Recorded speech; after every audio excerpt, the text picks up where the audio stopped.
Kokolea tu hane hada tolo do vala tala tutupu ke lata mai puli ponei.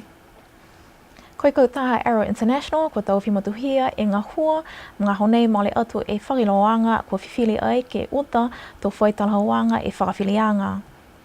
Koe taha Arrow International ne talanga ai e lau tolo e whaleaanga he tau whanau iki pihea moi whakalaulahi e Scenic Matawai Resort. Mga honei ko lau tolo ne whatalanga e ofisa fōu he komisina tōlonga New Zealand i tāpeu. Nā kailahi e ngā hua ke mga honei koe pōla tū pia foki mai vevese ang he ofisa komisina tuai ne toi ke tause. Talahau taha kui mai i New Zealand koe totong ke lata mai ofisa fōu nei kua fōfua ke ui miliona moi tulu e seo awhi e tau tala moi kua seisei e ofisa he mau. Pehe taha kui mai i New Zealand nā kailaui e tau tangata Niue ne ko ngā hua ke mga honei i lalo hifu he kautaha Arrow International. Ke whai tapu kua maole ne kua whailoa whakalaulahi ke kupenga hila kua maspanskele e kautaha Arrow International ha koe tau whiwhilianga hangauia ke tau le kua talanga whale halo tolo matakau kua nā kai katoa toa puke nā kai hangahang mitaki. Ne pehe mai e hukui nei kua whita he whakatutala ke lakaanga mai tau matanga hua moi tau tangata hui Niue moi kua talahau nā kai whai hiki ki anga lahi ke laui e tau tangata hua ke mga o nei. Koe lololong wala loloto ne whasi ai e Glenn Jackson kua hokotu ai ke he Hot 20 New Zealand Singles ke wātapu nei. Ke māma he aho nei, tū hongfulu mawalu hana lolongo mai he uafulu lolongo mahuinga. Koe whakamailonga anga whakamua nei ne kua maua he tangata ne nofo he motu. Si kua whiawhialahi a Glenn Jackson mai ke hana lolongo ke langa ki hake e motu tosi nei hatotolu. O tahe whiawhialahi hako loto hako tupe mena nei ke he mota totou. Ai koe ni ke au ni koe tangata lolong, tangata whesi lolong. Koe mua tini ke he mota totou ha koe mga honei ke tau whahi lolongo. Koa longo lehi tau pohara ke tau soisa mo whakatoka ke sehe lau lolangi mo longona whakalotou ke he lolongo mota totou. Ko hoko te ke he matakauwi he digital platform. Koe whahi tonga YouTube, mo social media, he Facebook, mo Instagram. Ha koa mei ke au ke tālani he lolongo i Niue. Koe tau puhala whakawhano lolongo he waha kua langmatai whakalahi ke whakataka hana tau lolongo ke lalolangi tunga e Facebook, Spotify mo Instagram. Ne talahau ai e Glenn, lahi langmatai hana moa mai he hana mga whaoa pia foki mo i tau whaiaonga he aonga tokolonga ne langmatai whili whalua kupu Niue mai lolongo hana.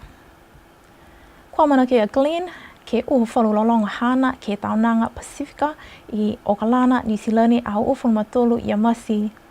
Ne whakahoko vilianga he maanga kuk tamgautonga ke lata moi tā no whono takitaki maanga ke awha yumu kua mole.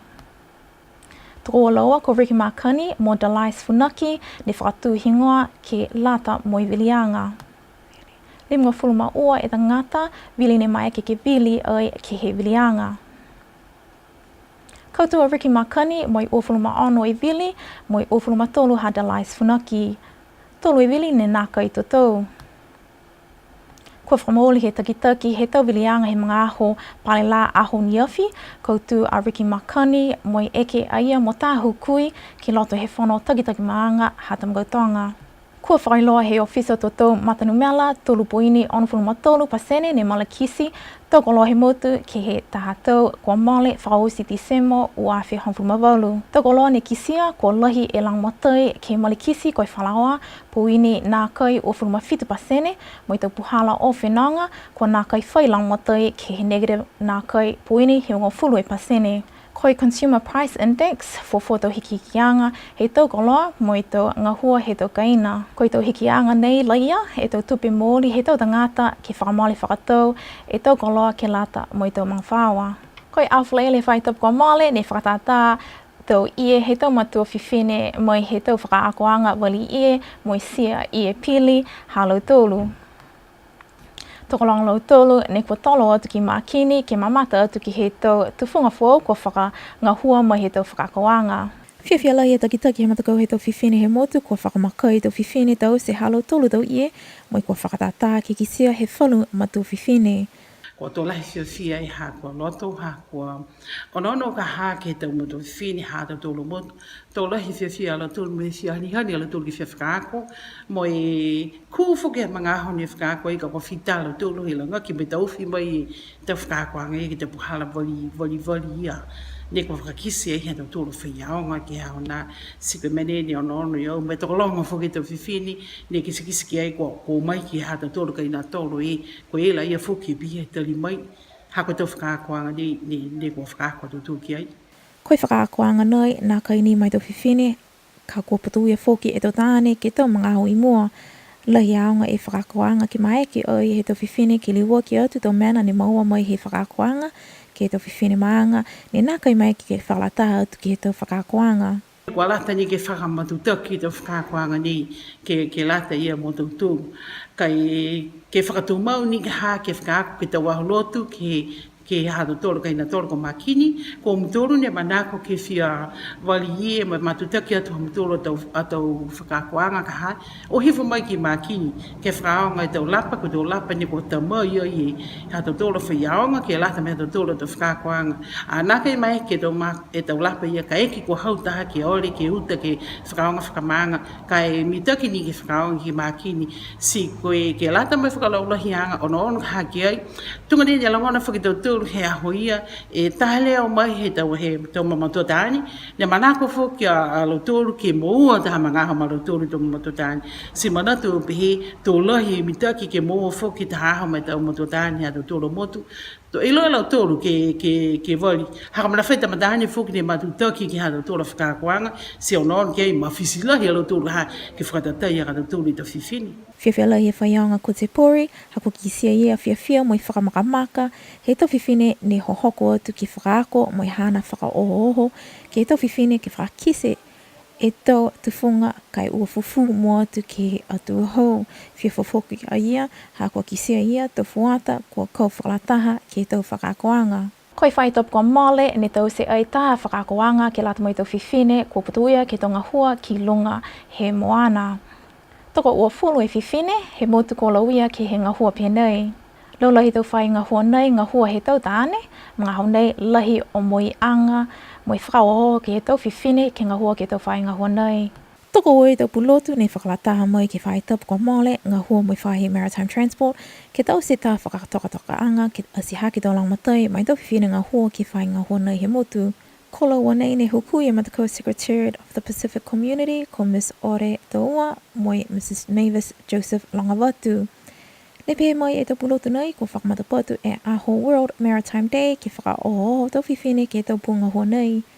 Mahuinga tau seanga nei ki whakamama e mahuinga he gender equality ki whanotatai moi tau talawanga he tau koutu ko whakalataha UNDP ke mai longa e tau langmatai longa he tau whiwhine ki loto he tau whainga hoa nei. Ke whakatoatoa halo tūla tau whanawanga ke whai tapu komole, kua mamana ki whoki e whai maritime transport ha Niue ki whakatū tā matakau pawaki i Niue mai tau whiwhine ngā hoa ke whainga hoa nei he motu. Kua whakamatapatu he Mark Cross whakalata moi mangwhaua ha Charles Jessup, tā whakaloanga whaingoa koe Charles Jessup Memorial Sculpture Prize, koe tā wala whoki he whakaloanga taonga festival he mahina ha Belila.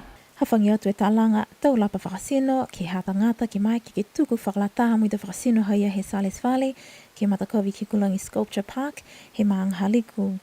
Kua hawhangi tuai ki mga aho whakamautou hingoa moi Matakau Taiona Art Gallery ha Mark mo ahi cross i Alofi. Pā moi whakausi whaloanga nei aho lima a Pilela. Kua whakailoa i e Mark Cross mita ki tau palepale kua mana ki whakapalepale a ki alo tolu kakautu.